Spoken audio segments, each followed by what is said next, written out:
So I have just about managed to calm down from the drama that was yesterday's Premier League debut episode, but to be honest, things really haven't gone to plan lately. 2 months have passed. 3 points gained in that time. Yeah, the reality of the Premier League is maybe starting to settle in. We sit in 16th. We desperately need to start getting some wins. Unfortunately, whoever did our fixture schedule didn't get the memo. Up first today, we have Chelsea. We shall then be taking on Tottenham away in game number 2. And fret not, it is a triple header. Manchester United up third.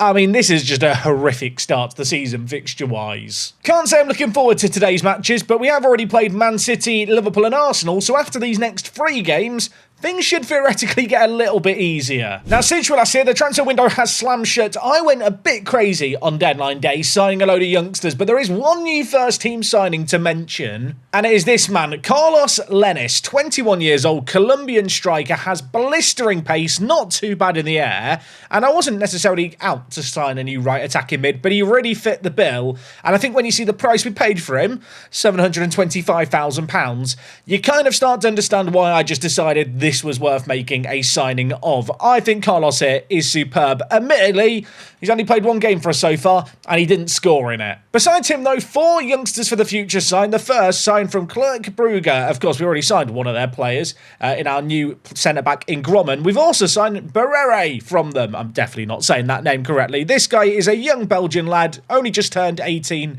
right before the transfer window slammed shut. He's got pace, he's got creativity, he's in the under-21s, he is one for the future. I did spend £5 million on him though, so I want to see him develop. We also picked up a couple of youngsters that I'm not sure if they're ever going to make it into the first team, but I think they have some potential. The first is Diarme, 18 years old, signed from Generation Foot. Apparently he's a striker, naturally. I'm training him to play defensive midfielder, and I think he could be a really good deeper midfielder for us. And elsewhere, we signed 2 players that didn't get work permits, the first of which I was able to loan out to Reading on deadline day, having signed him on deadline day. They allocated him an ESC slot. Unfortunately, he got a hip injury, and he's been out for the last 2 months, and he's going to be out for a number of weeks still, so a little bit of a shame for him. And last but not least, a man who is here but doesn't have a work permit, so can't actually play for us, is Ibon Labayan. He is great. He's 18 years old. He's a young Spanish midfielder. We snapped him up for 375k. Loads of potential. Not the craziest current ability, but some really nice determination.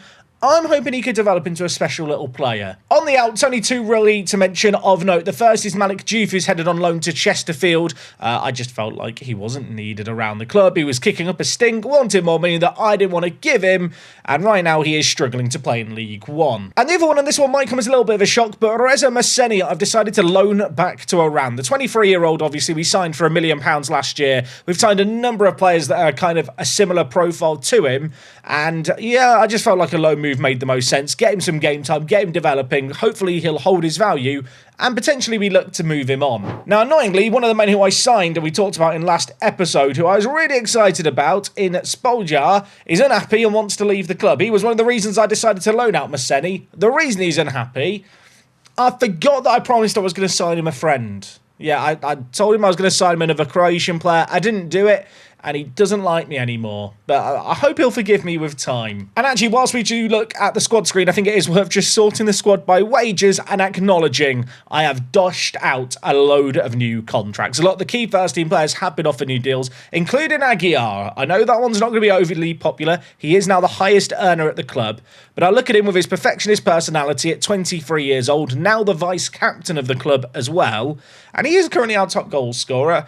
And I feel like he's earned his payday as a servant to the club. Elsewhere, BJS on £28,000 is looking highly suspect. He has been shocking to start this year. Maria Garcia has not been great. Grommen on the pitch in terms of performances, not been standout. I will say the club record transfer in terms of development off the pitch on the training ground, he's looking really good. Like, these mentals are really exciting for a player who's only 18 years old. Now, as already mentioned, we've only won 1 game since we were last here, and that actually extends to the Carabao Cup. We lost against Charlton 1-0. I wish I could say I rotated the team. I didn't. We were just embarrassed. We have had quite a lot of these rather frustrating 1-0 defeats. I think this is obviously the most frustrating. Losing to a team a number of divisions below us, Charlton, just kind of humbling us. I mean, you can see it. They were playing liquid football. Eventually, Sinclair Smith played it in. Peterkin was never going to miss. and we couldn't score. I suppose this result wouldn't be so disastrous if I could sit here and say, well, it doesn't matter because in the league, you know, we focused on that, we've done well. It's not what's happened. We lost 2-0 against Arsenal, Nwaneri with 2 goals in the space of 2 minutes of them. I think just one of those games where the opposition had a lot more quality. Unfortunately, this game against Fulham didn't go to plan. They carved us open down the middle, and they won 1-0. Losing against Arsenal away isn't the end of the world. A game like this where I think we're maybe slightly closer, I guess, in stature in terms of quality on the pitch to Fulham. To lose 1-0, just a bit sad, really. Against Aston Villa, though, we did muster up our second win of the season. A 2-1 away win at Villa Park. A really good result. Aguirre on the score sheet, Sassy on the score sheet, Silva as well. 2 assists in this game. This wasn't exactly a game I went into with high expectations, but when the ball fell to Sassy here, it just opened up for him. He went forward, he struck it. Maybe the keeper should have done better.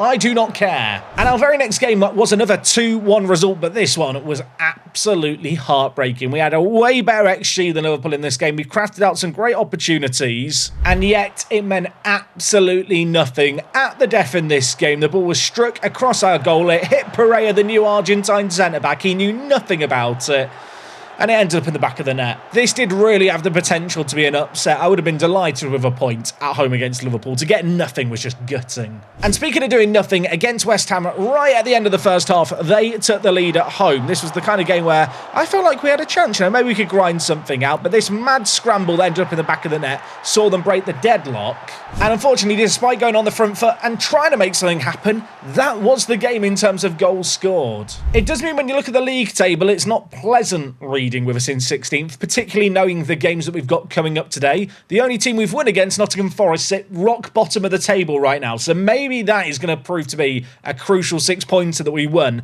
and didn't really know the significance of. In terms of player stats, I'm so accustomed to having kind of players on the list somewhere. Do we have anyone here? We do. Sassy at left back is in joint 72nd. And there is a stat we are leading in as a team. Unfortunately, it's yellow cards. We have 15 in 7 games played. Chelsea, who we're level with, have actually played a game more. And well, you know what? It is that Chelsea team we are taking on today. Now, in terms of team news, there is a very, very notable injury that I should have mentioned sooner, really. Vladimir Velicevic. I mentioned this man and how I was really excited by getting him in on loan from Milan. Unfortunately, he broke his lower leg. Now, he broke it right before deadline day. He's already been out for 2 months, but apparently he's going to be back in up to 2 weeks. I feel like 2.5 months to recover from a fractured lower leg is an absolutely mental return time, but I'll be glad when we have him back because, yeah, he's not played since last episode. It has been an extended run in the first team for Addons, who's had a bit of a baptism of fire. He has struggled to keep up with the pace of the Premier League, and I think that does apply to a lot of our younger players.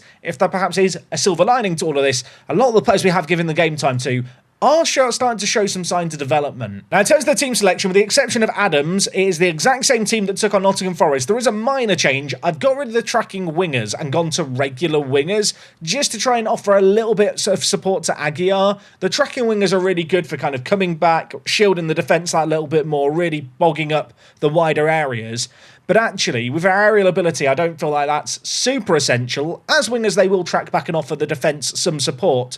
But crucially, I'm hoping it's going to leave Aguirre just a little less isolated when we do win the ball and try and get it up quickly. I feel a bit sorry for Aguirre because the game plan for a number of matches has been lump it up to this man and hope he can hold it up for about 20 minutes for everyone else to catch up, which it just hasn't worked. My refusal to change the tactics radically might come across as almost like a little bit stubborn, but I am kind of looking at the fixtures that we've played, the fixtures we've got coming up today, and actually I don't feel like until we've played a few more games after today's episode, I can really make a call on the tactic. There's no denying, our start to the season has been tricky. These next 3 games are really, really bloody difficult. Also, I noticed up top, Sat Payev is playing for Chelsea. He is a youngster that's been signed in real life by Chelsea, who has really good potential. I don't know how good he is this year in Football Manager. Is he good?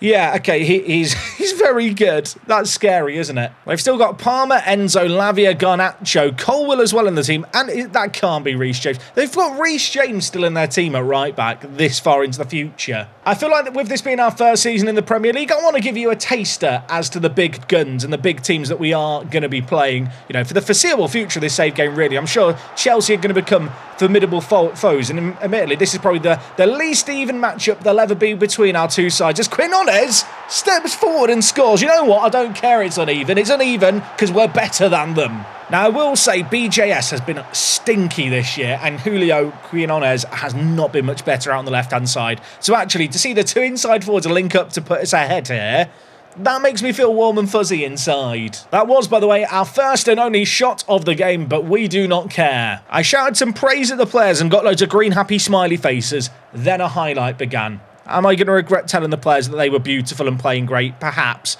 You can see here, Chelsea trying to work the ball down this wider area, even without the tracking wingers. You know, wider players do just cover a little bit here, especially the overlapping fullbacks. Unfortunately, they can't cover that. Quenda scores a banger. Quenda, the number 7 here on the far side. I mean, he'll never have played in a football stadium this small in the Premier League. Enzo gives it back to him. He wraps his left foot around it first time. Nana got a hand to it. Wasn't enough, though. Well, our lead there lasted 17 minutes, which is probably longer than I expected it to. Oh, Julio. Why now, Julio? He's injured. He's been awful all year. He scores his first goal of the season in the league, and now he's got to go off on a stretcher. I mean, the good news is Silva, who I'm going to bring on, has actually put in a few okay performances in the Premier League. I've started him in the odd game here and there, the left attacking mid. He was crucial, of course, in helping us get points last episode. Maybe even can be crucial again here as Cardozo puts it in. Silva was under it. Headed away as far as Addons, of course, at 18 years old. I'm sure the Addons family are watching from the stand happy and proud as their boy helps see Garcia score a goal. Cardozo gives it, well, a great ball through. Garcia was on the overlap. He tucks it away. I'll tell you what, the whole Addams family joke there really got ruined by the fact we scored so quickly. Cardozo got the ball out his feet superbly, perfectly threaded. And, well, Jesus Maria Garcia. It's just a poetic name, isn't it, to say in the commentary. How about that for a finish? He is on a yellow card. That scares me. Now, I know what you're thinking, Jack. You've had 2 shots. You've got 2 goals. You're just lucky. Look, their XG is less than ours. We deserve to be winning. That's how it works, right? Happy with that performance so far, lads. Keep it up. Aguiar has struggled a little bit up top. Let's make some changes here early doors. I am going to bring in Spolyar. He might be unhappy. He might not know how to play as a striker, but I think he can be a good striker, and I'm going to try and give him some self-belief to come on here.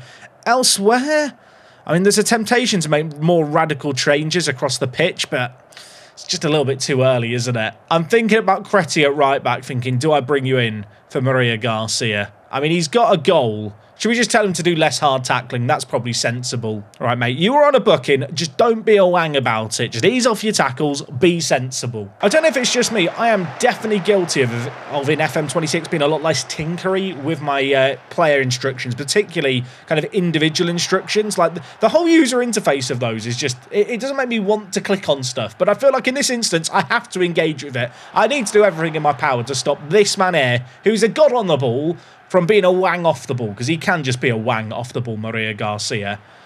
The right back steps forward, loses out, backheeled Cardozo. We're playing it through the middle. Spolyar, he's on the pitch. Oh, there's an overlap here. There's an overload left, right and centre. Cardozo, captain, through the middle. Oh, that was a chance to double our lead. Admittedly, it's early doors in the season. I kind of get this feeling that much like when we were in, I think it was League One, we're just going to play better on camera this season. So maybe I should just commentate every match. We're leading against Chelsea. We've only won 1 game in the last 2 months. It's been tragic. Obviously, a lot of football still to be played here, and Chelsea probably going to have a few more shots that we're going to have to deal with and a lot more attacks that we're going to have to fend off before we can say that this is 3 points secured. Levi Colwell gives it wide. Kasugi through the middle to Cole Palmer. Garnacho in the wide area. Gives it back to Palmer. He shoots. He scores. It's a tidy finish. And I regret saying anything. I feel like here we're in a really good spot, but Cardozo doesn't track his man. Pereira just can't get goal side of Palmer. And the number 10 just ghosts him behind and tucks it away really nicely. Was thinking about making some changes on the hour mark. I might regret not making them sooner. Chelsea on the attack yet again here. Garnacho to Palmer. That link up is proving deadly. Although on this occasion, Garcia gets the ball nicely with an interception. Unfortunately, Hjulmand latches onto the loose ball, and Quenda, who's already got a goal, is through there. Oh my word, what's just happened? They've headed it against the crossbar, I think, Sapayev. What just happened? That was so weird from the camera angle we had. Chelsea had a golden opportunity. They've wasted it. I need to change things. Right now, they are just having too much the ball for my liking. So rather than looking to pass into space, let's pass it into feet. We don't have to bypass presses. Let's just be a little bit sensible, slow down the play a little bit, I'm going to continue to distribute it to my centre-backs because they've got just one lone striker, and their wide players either have to press our wing-backs or our wider centre-backs, and that's going to leave someone free at the back. In terms of personnel changes, I think I'm going to bring in Bendel and Fram just for fresh legs in the centre of the midfield. Cardozo has run his race. Bendel is a player who I want to give game time to.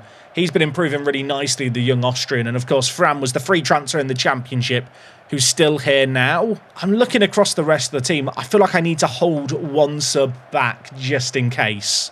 This might be a gamble. I'm actually going to tell our two kind of pressing defensive midfielders to just sit a little bit more, and I'm going to tell our kind of wide players here in, BJS and Silva to play as outlet wingers. I noticed that with Chelsea's system, they're using wide forwards and using like an inverted wing back and a full back. They're not looking for these overlaps. The double up on my wing backs isn't as much of a concern as it might be against some other teams. We are in the 69th minute. Nice. Chelsea in possession, though. We've got some defending to do here as well. Reece James plays it forward. Quenda lays it back to James. Right as I mentioned, the wing-backs for them not really overlapping. Suddenly, they seem to have a load of space. Quenda. Hjulman shoots. Has that deflected in? I think it's deflected in. It's in the back of the net. It's 3-2 Chelsea. I'll tell you what, we lost to Liverpool, didn't we? By a 1-goal margin at home.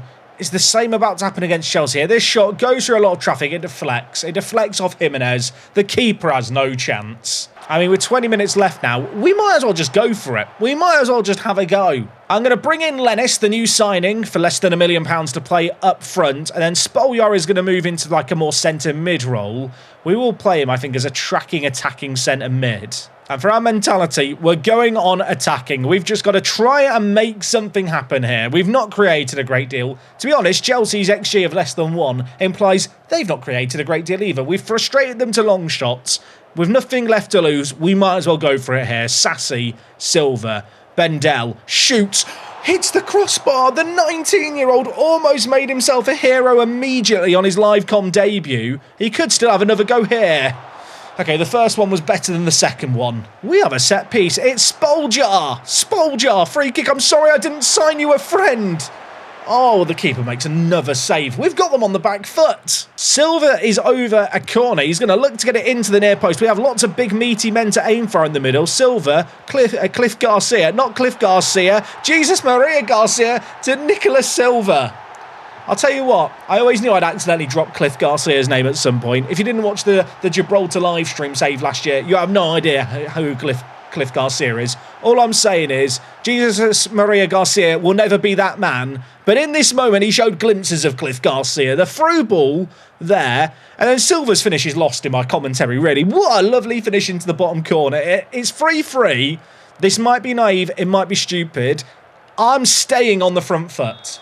We've created a load in our pursuit of, well, getting an equaliser. I now want to try and create more in our pursuit of a victory. 6 minutes of added time in this game are going to come and go. A Jesus Maria Garcia assist and goal difference makers. I feel like it was the right decision to keep him on the pitch. We pick up, you know what?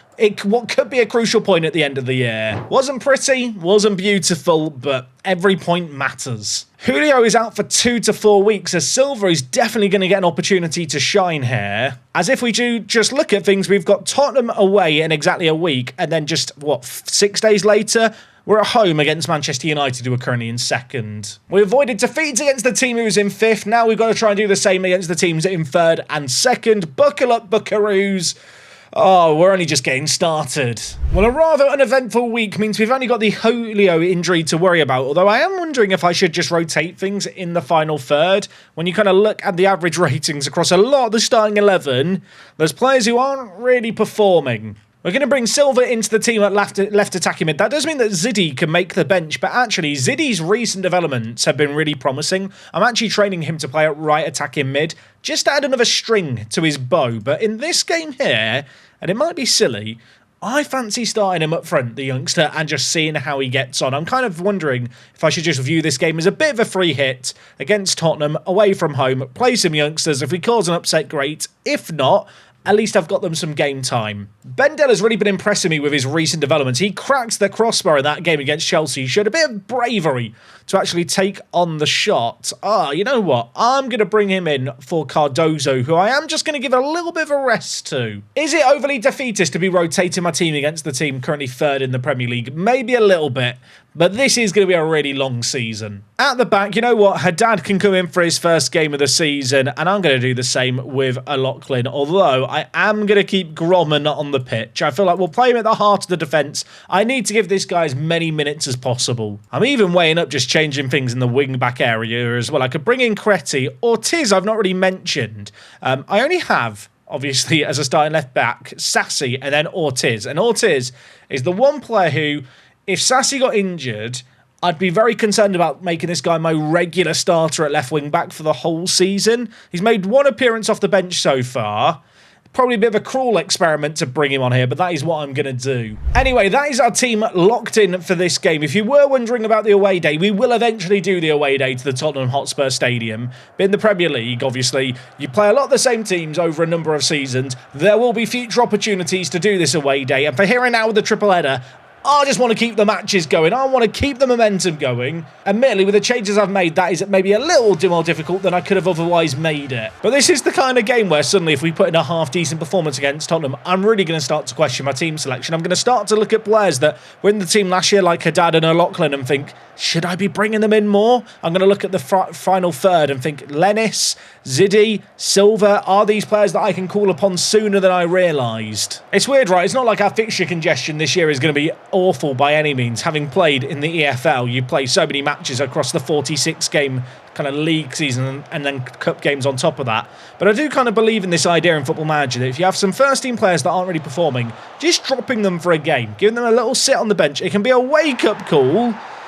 And I really have to hope that theory is going to hold water, because I need them to be awake when we take on Manchester United at home, because we're a goal down here. Xavi Simons played it into Baturina. He gave it back to the Dutchman. He played it in first time. And then Wozniak shot, I think may have even deflected in. Nana caught offside and couldn't get down to it. We're a goal down. I need to shout some encouragement at our players here. We are a young squad being thrown in at the deep end. I need to just remind them, we're not favourites here. Just keep doing your best. I sound more like a school teacher, don't I, than a football manager. Just do your best. Have fun, everyone. No, we're in the bloody Premier League. We need to be winning games. But yeah, this is not a game I necessarily expect us to win. The thing is, it's a one-goal game with 40 minutes played. I actually don't feel like that is that shameful at all. And all it takes is one moment where we counter to cause an upset. I was hoping to manifest it by saying that there. Instead, we've given the ball back to them. It's Xavi Simons on this near side yet again. The number 7 turns one man, turns two men, shoots.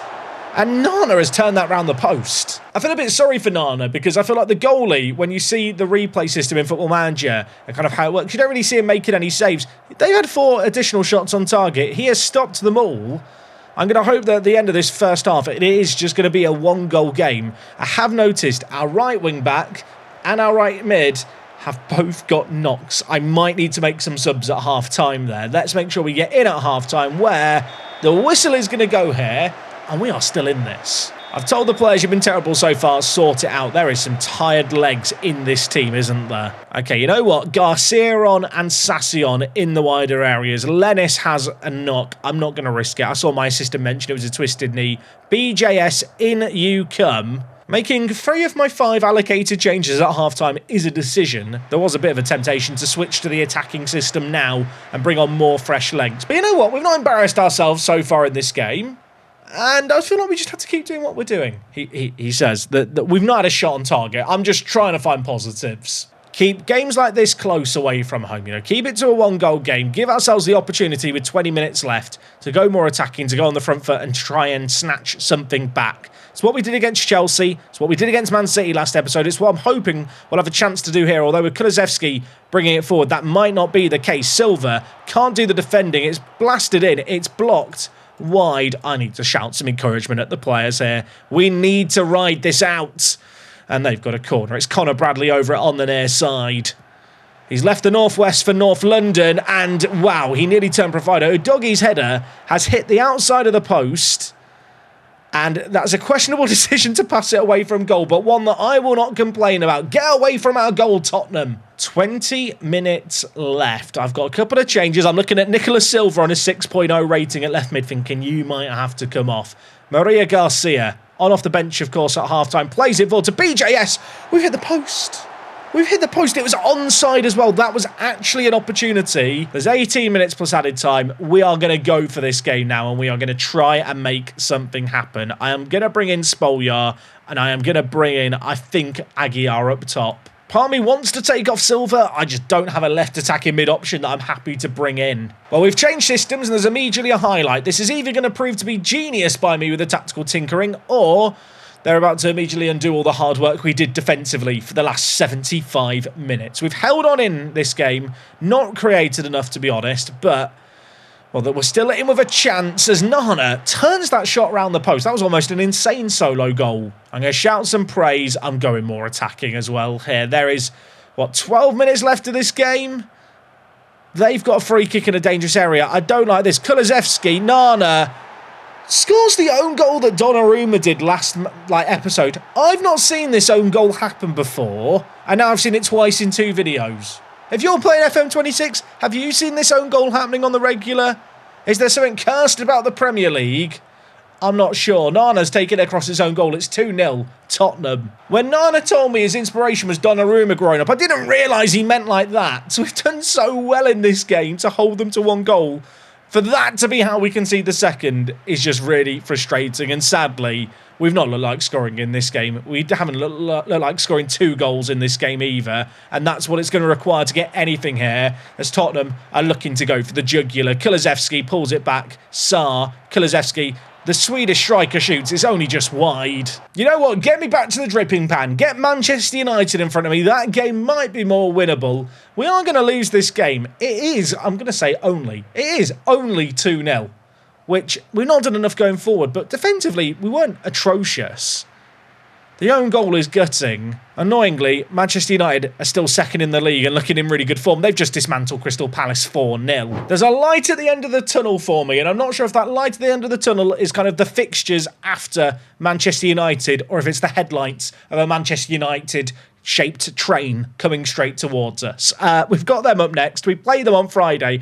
After that, things do ease up. And I'm going to be quite grateful for that, I think. Okay, well, this game is the last before an international break, which might be coming at a good time to get a bit of a morale reset going with some winnable games on the horizon. I did talk about the finances at the club last episode and how I was hoping they would be on the up. Since last episode, our bank balance has gone up by £6 million. In that time, obviously, I made some deadline day signings that amounted to about £6 million in themselves. So I think we're making around £5 million a month right now in TV money. Obviously, we'll have a clearer picture at the end of the year, but it is worth noting with all those new first-team contracts that I have doshed out, we are very much up and using up the vast majority of our budget now. That is a little bit concerning because it means come January, there might not be the opportunity to improve the team as much as I would like. Now, for this game, we're going back to the team that I played against Chelsea, with one exception. Sassy is suspended. The left wing-back is unavailable, so Ortiz, who I kind of mentioned, I wasn't sure if he's good enough to play at this level. We are going to find out. There is actually an alternative I could do, and that might be a better idea. That alternative would actually be to play Gromham at left-back. I think that might be better than Ortiz. I think that makes the most sense, actually. We've not used Gromham at left wing back yet, so it's going to be a bit of a baptism by fire to put him in that wider area. But if we put him in at left wing back, and then that allows me to bring in Haddad to play back at wide centre back, that makes sense to me. Elsewhere, Addons is still in the team at centre mid. Aguiar, BJS and Silva, the front three. That is due to the fact that Julio still out with that injury he picked up in the Chelsea game. At home, we've made things difficult for teams. I need to hope we are going to do that again here. Manchester United lining up in a 4-2-3-1. Lots of fairly familiar faces here, though. They've got Sarr, they've got Lee Kang-in out on the left-hand side of the midfield. I think I saw Yoro in at centre-back. They've got some pretty good quality. Then again, they are like third or second in the league, so you would expect them to have some quality here. Manchester United v Lewis FC. Oh, I'll tell you what, these animations, I was going to say they'll never get old. It will get old eventually, but I still love just seeing the Lewis FC badge with all the Premier League stuff. Oh, I feel like it makes parts of Prem feel like we've actually achieved something by reaching the Premier League. It's a night under the lights at the dripping pan where, well, I'll tell you what, it's dripping down with rain. What's new? Let's see what we can do here. A win would be a nice way to cap things off today. Any kind of point I would take. Just something to give me a little bit of momentum and a silver lining, I suppose, going into that next international break. We've got a few weeks off, chance to rest up the players and just dust ourselves off, because this first half of the season so far, we've had a bit of a kick in. Kobe Mainu in the wide area here. Looks to ball it back to Ahmad. They've got the ball in a dangerous area here. Diallo's shot is blocked. It's cleared away. Could we spring the counter-attack now? Look at this. The players surging forward for us. This is where we are in our element, I feel like. Cardozo gives it back to BJS. Garcia on the overlap, gives it back to BJS. Lovely build-up play. It's played to Nicolas Silva. That is just such a beautiful counter-attacking move. That is everything we are about, you know, getting some overloads in the wide area with our advanced wing-backs, getting some triangles going, and we're just finding some space. The ball's pulled back here. Silva was there. I think Aguiar was the other man in the middle. They were queuing up to tap that one in. We have the lead. Now we've got to try and hold it as Gustavo Sarr finds some space in behind. He plays it back. A little bit of an overload in the wide area. Lee whipping it in. Gromman heads it away from danger, but only as far as Vanderson. The pressure mounting up a little bit here. Mainu's shot is blocked. It falls to Sesko. I'm hoping to see a flag raised, but it's not going to be raised. It's 1-1. I feel like with our system, very often we frustrate teams to long shots, and generally it means that teams are wasteful. So far this season, there's been a lot of shots where they've deflected, and the deflections seem to fall straight to the opposition players. I'm not claiming there's some grand conspiracy, but it's very frustrating to see, and it's happened again there. Mainu's shot was blocked. It just fell to the toes of Sesko, who was completely unmarked. We actually had a decent amount of possession in this game. 46% for context is a decent amount for us here. Shot-wise, it's pretty even as well. We are going toe-to-toe with the team currently right up there at the top of the table. I'm not mad by what I've seen in the first half. I'm pretty happy. I'm going to tell the players I'm happy. Look at that. Green happy smiley faces. You deserve to be happy, lads. You've been good. Except Haddad, you're on a 6.4 and you're awful. I'm going to take him off and bring in a Lachlan for the second half. Also, I have just spotted here, Garcia, you know what's happened. You already know what's happened. I've got to put him on ease off tackles, haven't I? He's on a yellow card. I don't trust him. We need to put the muzzle on him. The metaphorical muzzle. That's how I kind of imagine it. It's like an angry dog. Got to stop him being able to open his mouth. Tell him to ease off tackles and be sensible. Manchester United are on the attack here. Mainu's shot, it's blocked again. It's blocked again and it falls back to their player. Maybe there is a conspiracy. I mean, admittedly, with the fact we defend deep, right, and we are happy to let teams have the ball at the edge of the area, like, long shots are going to happen. But the amount that are just deflecting around like that is tilting me. I'm angry. Maybe I shouldn't be. Maybe it's my own fault. I just wonder if for the out-possession kind of tactic, maybe I go to like a standard defensive line instead of a lower defensive line. You know what, we'll make that change. We'll see if anything comes of it. United have the lead here, but if we can keep it to a one-goal game, and I'm going to sound like a broken record because I'm going to say it all the time, but if we can keep things close, I back us to go on the front foot and try and make something happen. Cardozo dinks it. Addons nods it down to Gromman, of course. In at left wing back now, the record transfer. For £35 million, he probably should be able to play this position as well. Silva, Aguiar, in behind, shoots. Was he offside? I don't think he was. I think that was the goal kick the linesman was signalling for. That was actually an opportunity. Half an hour left in this game. I don't really want to change a great deal. You know, outside of the goals Manchester United have scored, they've not really created anything that's been shown to us. And then we just push over a player and give away a penalty. What are we doing here? What are we doing? I don't want to get angry. I don't want to get cross. What's the point? I mean, VAR's going to review it. VAR's going to give a penalty. Was it Addons who pushed over a player? I was too angry to actually see what happened. If someone can let me know in the comments, that would be perfect. I'm now looking at Nana to try and keep us in this here. If they score, you don't really back us, do you, with 25 minutes left? It's Benjamin Sesko. He has one. He does not have another. Nana tips it out the stadium. And you know what? I think that is our cue to go on the front foot and try and make something happen. I am going to bring in Tierney here at centre mid. I am going to bring in Spolyar, I think, for Aguiar in the final third. You know what?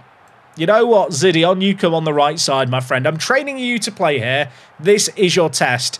Garcia at right back has picked up a knock. I can't afford to have him out, so we'll bring in Creti. That is all my subs done. I am rolling the dice, and let's just try and make something happen now. Full transparency here, I got caught out by what you're about to see and wasn't talking at the time because it all happened so quickly. Free kick, Silva, Cardozo, Smolyar scores, here's the catch.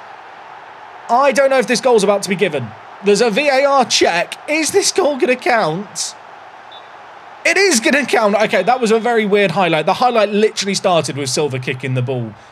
Yeah, I'm not always talking in videos. There's these awkward pauses if you ever saw the unedited versions where I kind of wait for the next thing to happen. It caught me off guard there because the replay system bugged out. But it is 2-2. Now, much like when we took on Man City, the issue I've got is I've got more attacking. I don't have the capability to go back to the more defensive shape. So let's just keep doing what we're doing for the last 5 minutes. I'm going to encourage the players, try and get some green, happy, smiley faces. How much added time is there? 3 minutes. We're on the front foot. A point would be nice. 3 points would be nicer, wouldn't it? Gromman, a little bit of time wasting in the corner. Clap that. We love that. Great gamesmanship. Throws it to Silva. Can he get the ball in? It goes to Cardozo. Gromman, the left back. Cardozo. Someone pull the trigger here. We do pull the trigger. Oh my word. Cardozo with a banger. Lamons came off his line for some reason. Cardozo spotted it.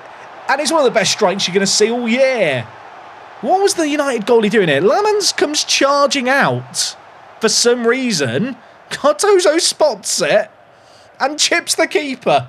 I have questions. I don't have the answers to them, but it is 3-2. I know I said we don't have the capabilities to go more defensive. I am more than happy to play players completely out of position now to make sure we get this result done. Tracking winger. I mean, Smolyar, yeah, you just come back and play at centre attacking mid, I think, now. Mentality will go down to balanced and time wasting. More often, please. There is 180 seconds to hold on here for a massive win. A win that we have not tasted in what feels like forever. We are going to get all 3 points, and that is how I want to sign off going into the international break. We've had an awful set of fixtures today and for the start of the season. I'm actually pretty happy with the points we've managed to pick up. With our points total at 11, we've moved up to 12th. Admittedly, loads of teams have still got to play today, but don't think we're going to be in the drop zone. Cardozo, man of the match, not for the first time this season either. Also, I just noticed Ruud van Nistelrooy is Manchester United manager in this universe. That's fun, isn't it? He only joined them last year as well. Fair enough that, you know, football manager loves a narrative. I mean, Emerson Cardozo, take a bow. That goal there to give us all 3 points is absolutely massive. Maybe he is worth the £30,000 a week. He's obviously got that release clause of 70 million. I'm a little bit concerned with the interest in him. Someone might be able to trigger that sooner rather than later. Going into today's episode, I was dreading the fixtures. I'd kind of identified these 3 games thinking they'll be good for an episode depending on the start of the season, but having obviously struggled, it didn't look great. We've got 4 points from 3 matches. I am buzzing with that. Bournemouth, Swansea, QPR, our next 3 games. 2 of those are below us in the table. Swansea, who are promoted with us, by the way, are currently up in 5th. That's annoying, isn't it? They're too good. Nerf them, please, Sports Interactive. Anyway, gang, today has been a really, really fun week of Park to Prem. I hope you've enjoyed it. The Premier League is feeling like a bit of a breath of fresh air, a proper challenge, slogging it out and grinding out some really good results. If you have enjoyed things today, go down below, show the series some love with a like, and besides all of that, come back Monday. It's going to be a big one. I'll see you for action then. I'm out.